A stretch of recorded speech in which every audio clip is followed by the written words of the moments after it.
Hello viewers, போதையில இருந்த கோவை சிறுமியின் தாய் சொன்ன தகவலானது தற்போது தமிழகத்தையே அதிர்ச்சிக்கு உள்ளாக்கி இருக்கிறது. அது குறித்து பார்க்கலாம். கோவை சிறுமியுடைய விவகாரமானது தமிழகத்தையே உலுக்கி உள்ள நிலையில தற்போது அவருடைய தாய் சொன்ன விஷயமானது இன்னுமே பாத்தீங்கன்னா அதிர்ச்சி அடைய வைத்துள்ளது என்று தான் சொல்ல வேண்டும். கோவை சிறுமியின் தாயே போதையில இருந்தாரா என்பது போன்ற சரமாரியான கேள்வியானது எழுந்துள்ளது. அது குறித்தும் தெளிவாக பார்க்கலாம். அதுக்கு முன்னாடி இன்னும் நம்ம சேனலை சப்ஸ்கிரைப் பண்ணலன்னா சப்ஸ்கிரைப் பண்ணிடுங்க. அப்படியே பக்கத்துல இருக்கக்கூடிய பெல் ஐகானையும் பிரஸ் பண்ணிடுங்க. வாங்க வீடியோக்குள்ள போகலாம். நானே குழந்தையை பறிகொடுத்து விட்டு இருக்கக்கூடிய நிலையில என்னை பற்றி தேவையில்லாமல் வதந்திகளை பரப்ப வேண்டாம் என கோவை சூலூர் சிறுமியுடைய தாய் விளக்கம் கொடுத்து இருக்காரு. அதாவது குழந்தையின் தாய்க்கு மது பழக்கம் இருப்பதாகவும் குழந்தையை காணவில்லை என்பது கூட தெரியாமல் போதையில படுத்து இருந்ததாகவும் பெண் ஒருவர் வீடியோவில் கூறியிருக்கக்கூடிய நிலையில அதை மறுத்து பேசி இருக்கிறார். அதாவது கோவை சூலூர்ல 10 வயது குழந்தை கார்த்தி என்ற நபரால் பாலியல் பலாத்காரம் செய்யப்பட்டு கொடூரமாக கொலை செய்யப்பட்ட நிலையில அந்த குழந்தையின் தாய் மீது எழுந்த பல்வேறு விமர்சனங்களுக்கு அவர் பதிலளித்து உள்ளார். இது குறித்து அவர் கூறியிருப்பது என்னவென்றால், என்னுடைய குழந்தை மருத்துவமனையில் இருந்தபோது நான் குழந்தையை பார்க்க போலீசார் என்னை உள்ளே விடவில்லை. அதையும் மீறி நான் போகாததற்கு காரணமே நான் சாப்பிட்டு 5 நாட்கள் ஆனதால் எனக்கு கடுமையான தலை சுற்றலானது இருந்தது. என்னுடைய குழந்தையை கடைசி வரை கண்ணில் காட்டவே இல்லை. குழந்தைக்கு இறுதி சடங்கு செய்வது குறித்து எனக்கு தகவல் அறிந்து நாங்கள் கார்ல பதறி அடித்து சென்றோம். நாங்கள் வந்து கொண்டு இருப்பது எனது கணவர் வீட்டாருக்கு தெரியும். அப்படி தெரிந்திருந்தும் குழந்தையை 1/2 மணி நேரம் கூட வைத்திருக்காமல் எரித்து விட்டார்கள். குழந்தை ஏற்கனவே சித்திரவதையை அனுபவித்து உள்ளது. அப்படி இருக்கும்போது எதற்காக எரிக்க வேண்டும்? குழந்தை ஏற்கனவே அந்த கடத்தி சென்ற 2 பேரால நொந்து போய் இருந்தது என சொன்னபோது குறுக்கிட்ட செய்தியாளர்கள், குழந்தை காணாமல் போன போது நீங்கள் மது குடித்துவிட்டு வீட்டில் படுத்து இருந்ததாக ஒரு பெண் வீடியோவில் தெரிவித்து உள்ளாரே. சம்பவம் நடந்த அடுத்த நாள் வரை நீங்கள் போதையில் இருந்ததாக சொல்கிறார்கள் என கேட்டு இருந்தார்.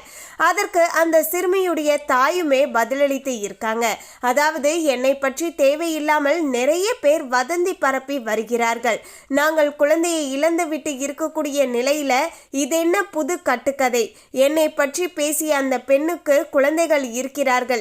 என்னை விட்டுட்டு தவறு செய்தவர்களுக்கு அவர் துணை போகிறாரா என கேள்வி எழுப்பினார். அப்போது செய்தியாளர் ஒருவர், குழந்தை 5 மணிக்கு காணாமல் போனது, ஆனால் அவரது அப்பா வந்துதான் குழந்தையை காணவில்லை என்பதை கண்டுபிடித்தார்.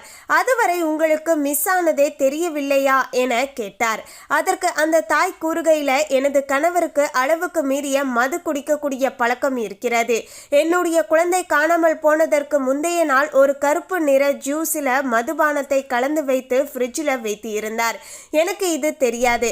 நான் எல்லா வேலைகளையுமே முடித்துவிட்டு தூங்கி எழுந்து மதியம் 2 மணிக்கு வெயில் கொடுமைக்காக ஃப்ரிட்ஜில் இருந்து எடுத்து கொஞ்சம் குடித்தேன். குடித்ததுமே ஒரு மாதிரி இருந்தது. உடனே அதை அப்படியே வைத்து விட்டேன். எனக்கு தலை சுற்றியதால் நான் மீண்டும் தூங்கிவிட்டேன். அந்த நேரத்துல தான் என்னுடைய குழந்தை கடைக்கு போயிருந்தாள். இதே அந்த குளிர்பானத்தை குழந்தை எடுத்து குடித்திருந்தால் என்ன ஆகியிருக்கும்? அதாவது கணவர் ஏன் மதுவை குளிர்பானத்தில் கலந்து வைத்திருக்க வேண்டும் என கேள்வி எழுப்பினார். அப்போது செய்தியாளர்கள், உங்களுடைய வீட்டில் மதுபானம் இருந்த புகைப்படம் வெளியாகி இருக்கிறது. எனவே உங்களுக்கும் தொடர்ந்து மது பழக்கம் இருக்கிறது என சொல்கிறார்களே என்று கேட்டனர். அதற்கு அந்த தாய் சொல்கிறவர்கள், 1000 சொல்லட்டும், நான் இந்த இடத்திற்கு வந்தே 1 மாதம்தான் ஆகிறது. என்னை பற்றி இவர்களுக்கு என்ன தெரியும்? 10 ஆண்டுகளாக என்னுடைய கணவர் எனக்கு செய்யக்கூடிய டார்ச்சர் குறித்தும் அவர்களுக்கு தெரியாது. எனவே பேசுறவங்க 1000 பேசட்டும் என அந்த சிறுமியுடைய தாய் பாத்தீங்கன்னா தெரிவித்து இருந்தார். இந்த கொடூர சம்பவத்திற்கு பல்வேறு தரப்புகளில் இருந்து கண்டனங்களானது குவிந்து வருகின்றன. மேலும் இந்த சம்பவம் தொடர்பாக கார்த்திக் என்ற நபரை போலீசார் கைது செய்து உள்ளதோடு அவனுக்கு உதவியாக இருந்த மோகன்ராஜ் என்பவரையும் போலீசார் கைது செய்து உள்ள நிலையில இருவருக்குமே நீதிமன்ற காவலானது விதிக்கப்பட்டு உள்ளது. இந்த நிலையில தான் சிறுமியின் தாயார் செய்தியாளர்களுக்கு அளித்த பேட்டியில, என்னோட பொண்ணு தான் இறந்து போனது. நான் இப்போது என்னுடைய கணவர் மேல குற்றம் சாட்டி ஒரு கோரிக்கை வைக்கிறேன். எதுக்கு வைக்கிறேன் என்றால், என்னுடைய பொண்ணு போய்விட்டது. நேற்று பிரேத பரிசோதனை செய்து குழந்தையை என்னுடைய கண்ணுல இப்போ வரைக்குமே காட்டவே இல்லை. நேற்று எனக்கே தெரியாமல் பின்வாசல் வழியாக என்னுடைய குழந்தையை ஆம்புலன்ஸ்ல எடுத்துக்கொண்டு சென்று விட்டனர். நான் இங்கே இருந்து போவதற்குள்ள நான் அவருக்கு இடையில இங்கே ஆம்புலன்ஸ் காணும். மேலும் பாத்தீங்கன்னா அம்மாவான எனக்கே தெரியாமல் குழந்தையை வாங்கி கொண்டு போய் விட்டார்களா அப்படி என்று கேட்ட உடனேயே போனை கட் பண்ணி சுவிட்ச் ஆஃப் பண்ணி வைத்து விட்டார்கள். அதுக்கப்புறமா நாங்க எல்லோருமே பின்னாடி கார் பிடிச்சு கரெக்டா ஒரு 8 மணிக்கு போகும்போது சொந்தக்காரர்கள் போன் செய்து நாங்கள் போய்கொண்டு இருக்கிறோம் என்று மட்டும்தான் சொன்னார்கள். நாங்கள் இங்கே இருந்து அங்கே போவதற்குள் அம்மாவான என்னோட சம்பந்தமே இல்லாம என்னுடைய பிள்ளையை எரித்து விட்டார்கள். குழந்தையை கண்ணால் பார்க்கவே இல்லை. என்கிட்ட ஒரு சம்மதம் கூட பெறவில்லை. என்னோட சம்மதம் என்னன்னு கூட கேட்கவும் இல்லை. என்னுடைய சம்மதத்தையே வாங்கவே இல்லை. குழந்தையோட பாடியை என்கிட்ட காட்டவே இல்லை. என்னோட சம்மதம் இல்லாமல் குழந்தையை எரித்து விட்டார்கள். அது மட்டும் இல்லாமல் பெத்த தாய்கிட்ட குழந்தையை காட்டவே இல்லை. முதலில் கணவர் மேல நான் குற்றம் சொல்லுவேன். கணவர் கூட இருப்பவர்கள் மீதும் சொந்தக்காரர்கள் மேலேயும் நான் குற்றம் சொல்லுவேன். பெத்த தாயான என்கிட்டயே காட்டாமல் பின்வாசல் வழியாக எடுத்துட்டு போயிட்டார்கள். கொஞ்ச நேரத்துக்குள்ள அவர்கள் என்னுடைய கணவர்கிட்ட என்ன பேசினார்கள் ஏது பேசினார்கள் என்று எனக்கு தெரியவில்லை. அவ்வாறு பேசி எனக்கே தெரியாமல் நான் கையெழுத்து போட மாட்டேன் என்று சொன்னதால் என்கிட்டயே சொல்லாமல் அவர் எனக்கே தெரியாமல் அவர் கையெழுத்தை போட்டு பாடியை வாங்கிட்டு போயிருக்கிறார் என்று அவர் தெரிவித்து இருந்தார். எனவே தற்போது பாத்தீங்கன்னா சிறுமியுடைய தாய் கொடுத்த இந்த பேட்டியானது தற்போது சமூக வலைத்தளங்கள்ல ரொம்பவே வைரலாகவும் பரவி வருகிறது. மேலும் பலருமே தங்களுடைய ஆழ்ந்த இரங்கலையுமே பாத்தீங்கன்னா தெரிவித்து வருகிறார்கள். இந்த சூழல்ல தான் சிறுமியுடைய இந்த விவகாரம் குறித்து திமுக ஐடி விங் கேள்வி எழுப்பி சமூக வலைத்தளங்கள்ல பதிவிட்டு உள்ளார். அந்த பதிவுல அன்று உத்தரப்பிரதேசத்துல ஹாத்ராஸ், இன்று தமிழ்நாட்டுல சூலூர். பெத்த அம்மாவுக்கே தெரியாமல் ஒரு பச்சிளம் குழந்தையின் உடலை அவசரமாக எரித்து ஆதாரத்தை அளிக்க பார்க்கிறதா உங்களுடைய காவல்துறை? இதுதான் நீங்க மேடைக்கு மேடை முழங்கிய பாதுகாப்பா விஜய் சார்?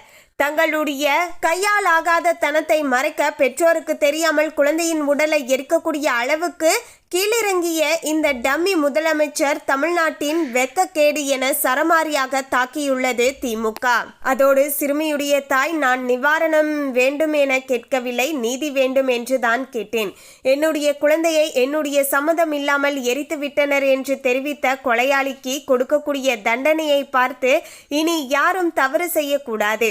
கொலையாளி கார்த்தியுடன் இருக்கக்கூடிய பெண்ணுக்கும் கொலைக்கும் தொடர்பு இருக்கலாம் என எனக்கு சந்தேகம் உள்ளது என்றும் அவர் பேசியிருந்தார். மேலும் அந்த தாய் சொல்லும்போது யார் மீது தவறு என்பதை கண்டறிய இப்போது குழந்தையின் உடலே இல்லாத நிலையானது ஏற்பட்டு உள்ளது.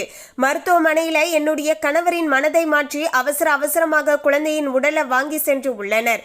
உடலை ஒப்படைத்த விவகாரத்துல காவல்துறையினர் ஒருதலை பட்சமாக நடவடிக்கை எடுத்து உள்ளனர்.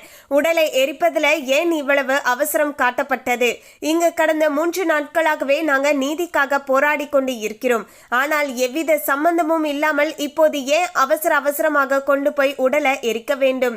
என்னுடைய குழந்தையை நான் கடைசியாக பார்க்க கூட இல்லையே. இதற்கிடையே என் மீது தேவையற்ற வதந்திகளை பரப்பி வருகின்றனர். இந்த வழக்கை திசை திருப்புவதற்காகவே என் மீது திட்டமிட்டு அவதூறு பரப்பப்படுகிறது. எனக்கு அரசாங்கத்தின் நிதியுதவி எதுவும் வேண்டாம். என்னுடைய மகளின் மரணத்திற்கு நீதி மட்டுமே வேண்டும். கொலையாளிக்கு கொடுக்கக்கூடிய தண்டனையை பார்த்து இனிமேல் யாரும் இது போன்ற கொடூரமான தவறை செய்ய துணியக்கூடாது. என்னுடைய குழந்தை அணுவாக சித்திரவதையை அனுபவித்து இறந்துள்ளது. அதே போன்ற கடுமையான தண்டனையானது அந்த கொலையாளிக்கு கிடைக்க வேண்டும் என்று அவர் உருக்கமாக பாத்தீங்கன்னா தெரிவித்து இருந்தார். மேலும் இச்சம்பவம் குறித்து முதலமைச்சர் விஜய் தன்னிடம் தொலைபேசியில பேசியதாக குறிப்பிட்ட தாயார், வழக்குல விரைந்து நடவடிக்கை எடுக்கப்படும் என்றும் நேரில் வந்து சந்திப்பதாக முதலமைச்சர் அவர்கள் உறுதியளித்து உள்ளார் என்றார். தொடர்ந்து பேசிய அவர், கொலையாளி கார்த்தியுடன் இருந்த பெண்ணுக்குமே இந்த கொலை சம்பவத்தில் தொடர்பு இருக்கலாம் என்ற சந்தேகம் எனக்கு இருக்கிறது. அந்த பெண்ணிடமும் காவல்துறை தீவிர விசாரணை நடத்தி வருகிறது என்றும் அவர் தெரிவித்து இருந்தார் என்பது குறிப்பிடத்தக்கது. மேலும் இது ஒரு பக்கம் இருக்க, கோவையில இந்த 10 வயது சிறுமி படுகொலை செய்யப்பட்ட இந்த சம்பவம் தொடர்பாக செய்தியாளர்களிடம் பேசிய அமைச்சர் கீர்த்தனா சிரித்தபடியே பதிலளித்ததாக கூறி சர்ச்சையானது எழுந்தது. இது தொடர்பாக சமூக வலைத்தளங்கள்ல அவர் மீது பலருமே கடுமையான விமர்சனங்களை முன்வைத்து வருகிறார்கள். இந்த சூழல்ல தான் அமைச்சர் கீர்த்தனா வெளியிட்டுள்ள எக்ஸ் பதிவில் கூறப்பட்டுள்ளது என்னவென்றால், தொழில்துறை தொடர்பான அறிமுக கூட்டத்தை முடித்து பத்திரிகையாளர்களை சந்தித்து வெளியே வந்தபோது கேள்வி பதில்கள் முடிந்த தருணத்தில் இயல்பாக நான் சிரித்தேன். அது எந்த கேள்விக்குமே அல்லது சம்பவத்திற்கும் எதிரான பிரதிபலிப்பல்ல. ஆனால் அந்த உடல் மொழியை தவறாக புரிந்து கொண்டு அரசியல் நோக்கில் திரித்து பரப்பப்படுவது வருத்தம் அளிக்கிறது. 10 வயது சிறுமிக்கு நிகழ்ந்த இந்த கொடுஞ்செயல் மிகுந்த வேதனை அளிக்கிறது. அந்த சம்பவத்தில் மாண்புமிகு முதலமைச்சர் ஜோசப் விஜய் அவர்கள் உடனடியாக துரித நடவடிக்கை எடுக்க உத்தரவிட்டார். அதன் பேரில் 5 தனிப்படைகள் அமைக்கப்பட்டு 250க்கும் மேற்பட்ட சிசிடிவி காட்சிகள் ஆய்வு செய்யப்பட்டு 24 மணி நேரத்திற்குள்ள குற்றவாளிகள் கைது செய்யப்பட்டு உள்ளனர். கைதான கார்த்தி மற்றும் மோகன்ராஜ் மீது போக்சோ சட்டத்தின் கீழ் கடுமையான நடவடிக்கை எடுக்கப்படும் என அரசானது உறுதியளித்து உள்ளது. ஒரு குழந்தைக்கான நீதியும் பெண்கள் மற்றும் குழந்தைகளின் பாதுகாப்பும் தான் இந்த அரசின் முதல் முன்னுரிமை. இத்தகைய உணர்வு பூர்வமான சூழ்நிலையிலேயும் அடிப்படையற்ற விமர்சனங்கள், தனிப்பட்ட தாக்குதல்கள் மற்றும் தேவையற்ற ட்ரோலிங் நடைபெறுவது கவலைக்கு உரியதாக இருக்கிறது. எதிர்க்கட்சியை விமர்சிப்பது ஜனநாயகத்தின் ஒரு பகுதியாக இருக்கலாம். ஆனால் உண்மைகளை திரித்து ஒருவரின் தனிப்பட்ட தருணங்களையே அரசியல் ஆயுதமாக மாற்றுவது சமூகத்திற்கும் ஆரோக்கியமான அணுகுமுறை அல்ல. தமிழ்நாடு அரசு மக்கள் பாதுகாப்பிலும் நீதியிலும் எந்த சமரசமும் செய்யாது. இவ்வாறு அவர் அதில் கூறப்பட்டு உள்ளது.